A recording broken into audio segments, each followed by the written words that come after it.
สาธุมื้อนี้เป็นมื้อสันวันดีเอาสิ่งดีๆมาฝากคติธรรมเตือนสอนใจเฮาถ้ารู้จักหน้าที่เฮาสิมีสีเป็นสีแก่ตนถ้ารู้จักเหตุจักผลเฮาสิเป็นคนเชี่ยวชาญถ้ารู้จักการทำงานเฮาสิบ่มีวันจน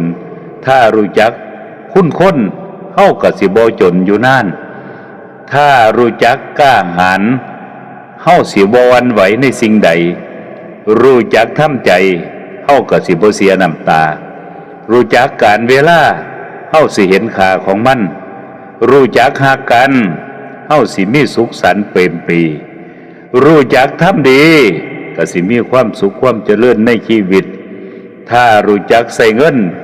เฮาก็สิบ่เกินกำลังเฮาถ้ารู้จักระวัง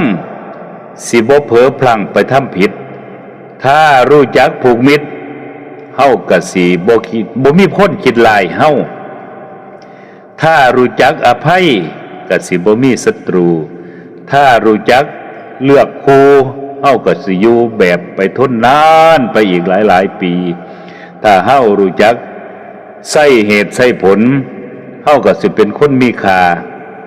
ถ้าเฮารู้จักการศึกษาเฮาก็สิมีปัญญานำทางถ้าเฮารู้จักปล่อยวางเฮาก็สิบ่ทุกข์ก็สิพอทางสุขใจไปตลอดเด้อนี่ล่ะคติธรรมคติธรรมะสอนใจบอกว่าต่อไปคันเฮารู้จักน้อมนบเฮาก็สิพบคนจริงใจได้อ่อนน้อมอ่อนนบนี่เฮาสิพบความจริงใจกับคนถ้ารู้จักการให้เฮาก็สิผูกมัดใจคนเอาไว้ถ้ารู้จักตน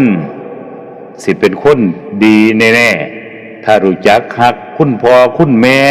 เฮาก็สิมีโชคมีชัยถ้ารู้จักเกรงใจบ่มีไผสิมาสั่งเฮาบ่มีผู้ใดสิมาโกรธเฮาดอกเพราะฉะนั้นนี่กว่าเฮาสิสำเร็จชีวิตผ่านประสบการณ์มาหลายร้อยหลายพันเรื่องประสบการณ์แต่ละมื้อแต่ละเว้นมาเฮาเข้าใจแล้วก็เรียนรู้อยู่กับอุปสรรคล้มลุกคลุกคลานมาตลอดยุคทุกอย่างเหนื่อยแต่เฮาก็ต้องสู้ต่อไปอยู่ในโลกสงสารนี้วันนี้ชีวิตของคนอื่นเฮาก็เอาแค่ฮู้พอประมาณเพราะว่ามันบ่แม่นงานของเฮาแล้วก็บ่มีเงินเดือนให้เฮาพร้อมเพราะอายุของเฮาเหลือหน่อยลง